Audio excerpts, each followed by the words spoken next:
Cellphone holder na merong action camera mount.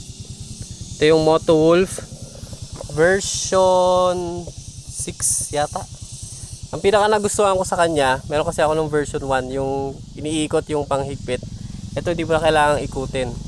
Once na set mo na yung tamang lapad na para sa cellphone mo, hindi mo na siya kailangang i-adjust every time na maglalagay ka ng cellphone. Isasalpak mo na lang yung cellphone, tapos ilalak mo to. Secure na siya dyan. At ito yung isa sa pinaka-paborito ko. Meron siyang mount ng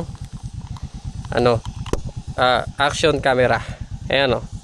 Built-in na yan doon sa cellphone mount. Ito na-adjust to. Ikot mo lang naman to. Kung malapad yung cellphone mo, ikutin mo lang yan para ma-adjust siya, lumapad pa siya. Tapos para sa mga naka-iPhone, hindi na kayo mag-aalala na masira yung gyro ng inyong camera. Yun yung kadalasang issue pag ginagamit pang maps yung iPhone. Meron siyang vibration dampener to. Yung mga rubber na yan, parang o-ring, silicone rubber. Para yung vibration, hindi siya sa lahat ng camera, ay ng